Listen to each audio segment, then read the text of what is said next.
मुख्य अभियुक्त स्वप्ना सुरेश, मुख्य आरोपी यूएई कॉन्सुलेट की पूर्व कर्मचारी पीएस सरित कुमार, सह अभियुक्त 1 यूएई कॉन्सुलेट में पूर्व जनसंपर्क अधिकारी संदीप नायर, सह अभियुक्त 2 तस्करी किया गया सोना लोकल कॉन्टैक्ट द्वारा बेचना, फजिल फरीद, सह अभियुक्त 3 दुबई की ओर से संपर्क सोने का बंदोबस्त करना, एम शिवशंकर, केरल मुख्यमंत्री पिनराई विजयन के प्रमुख सचिव। रविवार 5 जुलाई 2020 तिरुवनंतपुरम एयरपोर्ट।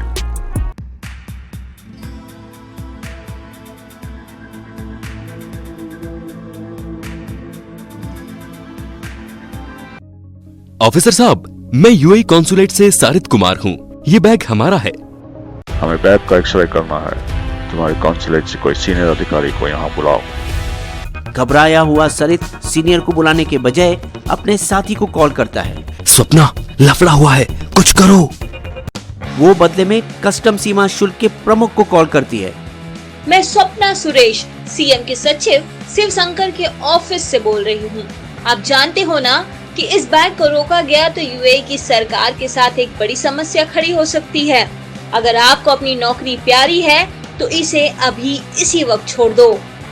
राजनयिक सामान की खोज करना वियना कन्वेंशन प्रोटोकॉल का एक गंभीर उल्लंघन है, लेकिन केरल कस्टम एक टिप ऑफ पर काम कर रहे थे जो उन्हें एक असंबंधित मामले में मिला, जब साउथ इंडियन मलयाली फिल्म अभिनेत्री शमना कासिम उर्फ पूर्णा।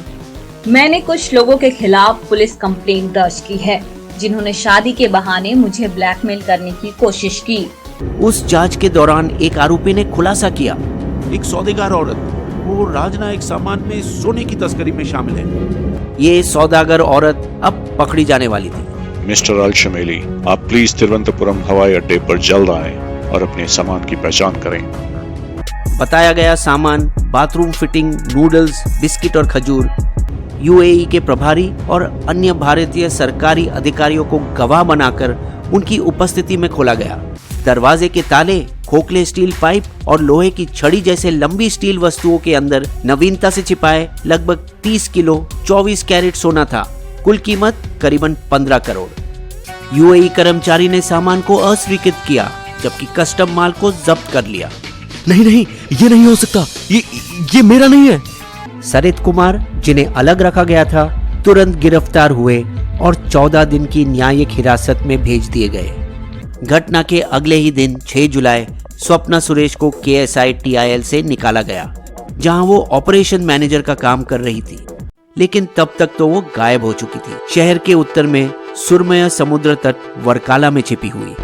7 जुलाई जब्ती के 2 दिन बाद एक कोविड पास से लैस स्वप्ना अपने पति और सरित के भाई संदीप नायर, जिनके साथ उन्होंने कथित रूप से साजिश रची थी, 150 किलोमीटर उत्तर की ओर अलापूजा में एक पहचान के जौहरी के घर पहुंची, एक सुरक्षित जगह जहां वो अपनी जवान बेटी और छोटे बेटे को छोड़ सके।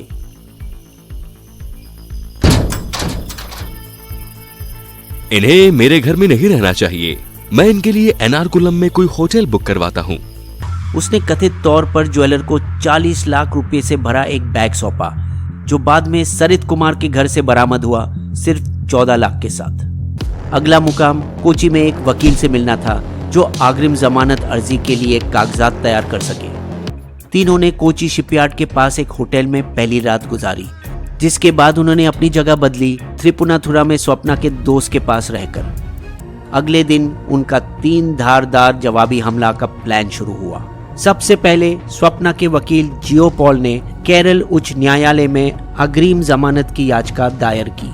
योर ऑनर, वो राजनयिक बचाव की हकदार है, क्योंकि वो अभी भी कॉन्सुलेट के साथ अनुरोध के आधार से काम कर रही हैं।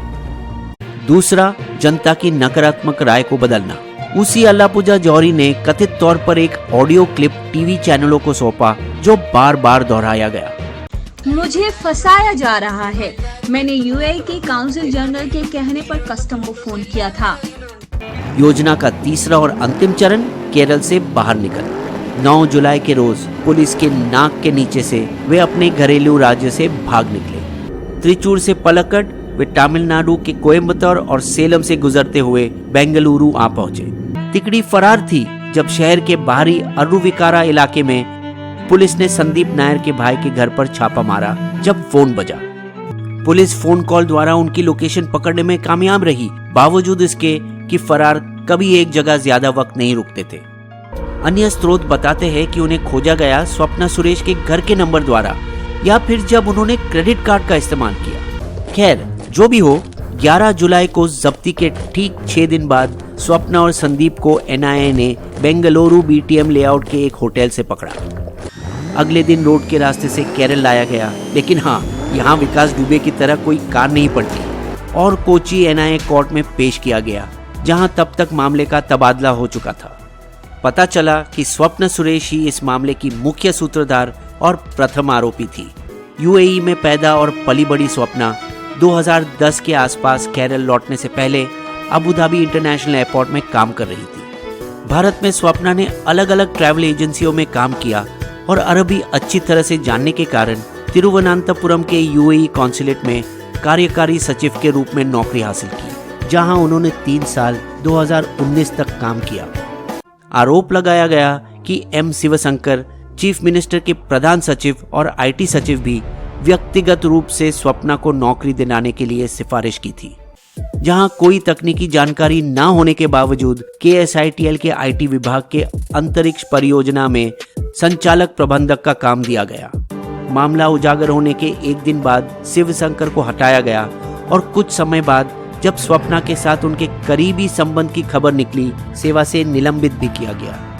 शिवशंकर विदेशी दूतावास कर्मचारियों के साथ संपर्क रखने की वजह से 2 सरकारी नियमों का गंभीरता से उल्लंघन किया। मुख्य सचिव विश्वास मेहता की अगुवाई में समिति की जांच ने बाद में उनके निलंबित करने की सिफारिश की। उनके खिलाफ विदेशी कॉन्सुलेट के साथ संपर्क के लिए विभागीय कार्रवाई शुरू की जानी चाहिए। क्योंकि शिवशंकर पिनराई विजयन के प्रधान सचिव थे, मुख्यमंत्री ने खुद को घोटाले से दूर करना चाहा। हम पूरी छानबीन करेंगे। केंद्रीय एजेंसी को केरल पुलिस के साथ मिलकर जांच करनी चाहिए। लेकिन शिवशंकर का संबंध इस मामले से और भी गहरा था। कस्टम में कंसाइनमेंट जब्त किए जाने के बाद स्वप्ना मदद मांगने शिवशंकर के घर भागी। तिरुवनंतपुरम में राज्य सचिवालय के करीब स्वप्ना की सोसाइटी में रहने वालों के मुताबिक शिवशंकर जी इधर आते जाते थे। सीएम के एक और अन्य सहयोगी और पूर्व आईटी साथी अरुण बालचंद्रन, जिन्होंने शिवशंकर के कहने पर स्वप्ना को अपना फ्लैट किराए पर दिया था, उन्हें भी उनके नए पद से हटाया गया। 9 जुलाई को जब एनआईए ने केस संभाला, वे गैर कानूनी गतिविधि रोकथाम अधिनियम यूएपीए 1967 के सेक्शन 15, 16, 17 और 18 के तहत आरोप लगाए, जो आतंकवाद और आतंकी पैसों से संबंधित है। जल्द ही जुर्म जगत का काला चिट्ठा खुलकर सामने आने लगा। जाहिर तौर पर स्वप्ना यूएई कॉन्सुल के सील और दस्तखत के साथ जाली दस्तावेज बनाए थे। इससे पहले जब स्वप्ना एयर इंडिया सैट एक ग्राउंड हैंडलिंग सेवा के एचआर विभाग में मैनेजर के रूप में काम कर रही थी, तब भी उन्होंने कथित तौर पर अपने बॉस उपाध्यक्ष बिनॉय जेकब को फंसाने के लिए 16 महिला कर्मचारियों के फर्जी हस्ताक्षर किए थे। स्वप्ना का वर्तमान करियर भी एक जालसाजी के पहाड़ पर खड़ा था।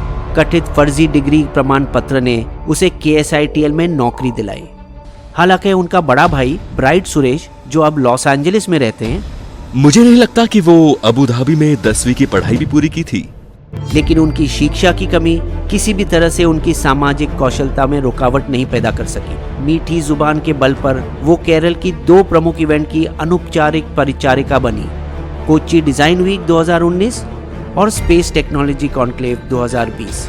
और कौंसिल के साथ न होने के बावजूद भी वो इतनी शक्तिशाली रही कि कोची स्थित यूनिटेक बिल्डर्स को त्रिशूर में लाइफ मिशन हाउसिंग प्रोजेक्ट सौंप सकी, जो ईडी के विशेष वकील टीए उन्नीकृष्णन के अदालत में दिए गए बयान के मुताबिक स्वप्ना को अकेले प्रोजेक्ट से 6% कमीशन मिला, जो यूएई कॉन्सुलेट के माध्यम से रेड क्रेसेंट का चैरिटी प्रायोजित था। इसी तरह उन्होंने कथित तौर पर हैदराबाद में यूएई कॉन्सुलेट का इंटीरियर डिजाइन के लिए भी एक कंपनी चुनकर किकबैक लिए और पैसे कमाए, जब कंपनियां नियुक्त की वीजा स्टैंपिंग के लिए, दस्तावेज साक्षी और प्रमाण पत्र सत्यापन के लिए।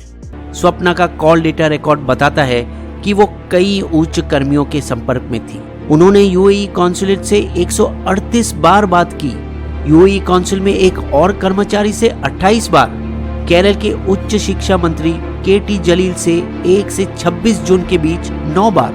जलील ने दावा किया कि स्वप्ना और उनके बीच सारा संचार सिर्फ और सिर्फ काम से संबंधित था। यूएई के कौंसल जनरल ने रमजान के महीने में फूड किट के बांटने की देखभाल का काम स्वप्ना को दिया। इसी वजह से मुझे उनसे बात करनी पड़ी। और इस बात को साबित करने के लिए फोन में दोनों के बीच के व्हाट्सएप मैसेज के स्क्रीनशॉट दिखाए।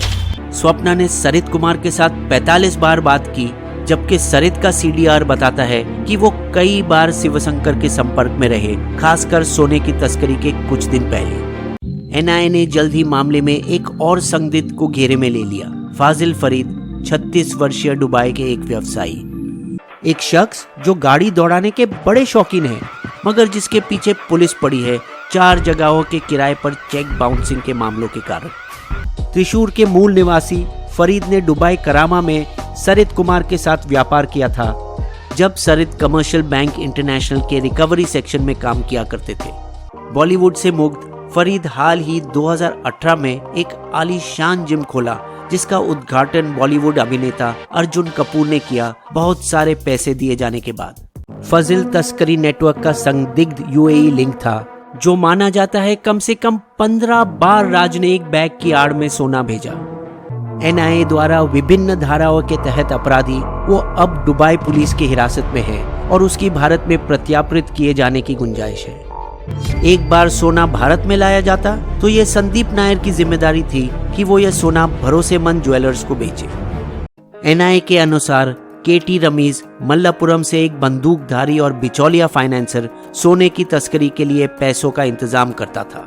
कई मामलों का मुलजिम वो अपने कनेक्शन का इस्तेमाल करके हिरासत से बरी हुआ करता जब पकड़ा गया इन सब में सोने की तस्करी के लिए, जानवरों का अवैध शिकार और विदेश से 13 बंदूकों के विकसित भागों का लाना। उन्हें और उनके 3 सहयोगियों को भी राजस्व खुफिया निदेशालय ने हिरासत में लिया। हालांकि कुछ घटनाक्रम हैरान कर देने वाली है, जैसे यूएई के कार्यवाहक रशीद खमीस अल शमेली का भागना, जिन्होंने चुपचाप भारत से उड़ान भरी और अपने देश की सुरक्षा में शरण ली। कई दस्तावेज जो सोने की तस्करी के लिए इस्तेमाल किए गए, उन पर एक शीर्ष कॉन्सुलेट अधिकारी का हस्ताक्षर है, जिसकी तुलना राज्य प्रोटोकॉल कार्यालय के साथ उपलब्ध नमूने से की जाएगी। कौंसिल के जाने के एक दिन बाद उनके सुरक्षा कर्मी और गनमैन चीफ पेटी ऑफिसर जय घोष नंदनवम आर्मी रिजर्व कैंप गए। मैं अपनी आधिकारिक पिस्तौल सरेंडर करना चाहता हूँ। फिर अपनी कलाई काटकर एक संदिग्ध आत्महत्या की कोशिश के बाद उनके पड़ोसियों ने उसे अपने घर के पास पाया। अपने बयान में मेरा सोने की तस्करी से कोई लेना देना नहीं है, लेकिन शक है कि जय घोष की इसमें मिलीभगत थी। वो स्वप्ना को अच्छी तरह से जानते थे और संभवतः उन्होंने ही गाड़ी चलाई जब 5 जुलाई सरित कुमार सोना लेने एयरपोर्ट गए थे। जय घोष और उनके करीबी रिश्तेदारों के बैंक खातों की जांच चल रही है कि क्या अचानक कोई बड़ी रकम तो नहीं आई।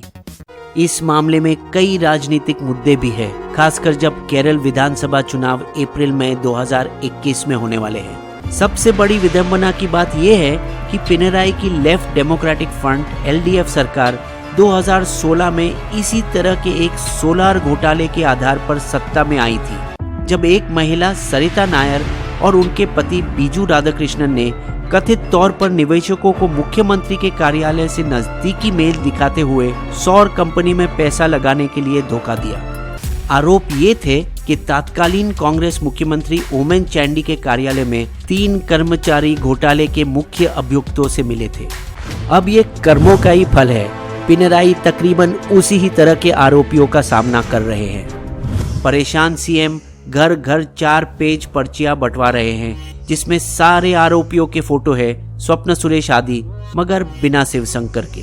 फेक न्यूज पहले से ही संदेह का घेरा बना चुका है विजयन की बेटी की शादी में स्वप्ना की हाजिरी दिखाकर। भाजपा साबरीमाला मुद्दे पर भावनाएं उत्साह करने के बावजूद और पिनराई सरकार राजनीति खेलकर सर्वोच्च न्यायालय का आदेश सख्ती से लागू करने का निर्णय लेकर विडंबना से अगर पिनराई की सरकार गिरी तो इसका फायदा दोनों के मुख्य प्रतिद्वंदी कांग्रेस के यूडीएफ को होगा। अब एकमात्र रास्ता है भाजपा के पास। अगर जांच किसी तरह कांग्रेस नेताओं को भी घेरे में लेती है और एलडीएफ और यूडीएफ दोनों जाल में फंसते हैं, लेकिन यहाँ भी भाजपा की जमीन ढीली है। संदीप नायर का फेसबुक पेज उन्हें बीजेपी नेता कुम्मनम राजशेखरन से गले मिलते दिखाता है। जब बीजेपी इससे दूर रहने की देखी और इनकार किया, तब तक संदीप की मां ने संवाददाताओं से कह डाला, मेरा बेटा भाजपा का एक्टिव मेंबर है। केरल में सोने की तस्करी कोई नई बात नहीं। पिछले साल राज्य में 550 किलोग्राम से अधिक तस्करी का सोना जब्त किया गया, एक राष्ट्रीय रिकॉर्ड। जबकि सभी पार्टियां इस मुद्दे पर राजनीतिक रूप से पूंजी लगाना चाहती हैं और अपने विपक्ष को फंसाने की कोशिश में है, सोने की तस्करी जारी रहेगी। बिस्बो की शायरी, सोने की तस्करी में पकड़ी गई स्वप्ना, राज कर रही थी केरल पे जैसे देश हो अपना। एक ऐसी ही कहानी ने लाई ये सरकार, देखना अब ये है कि क्या होगा ये 2 बार।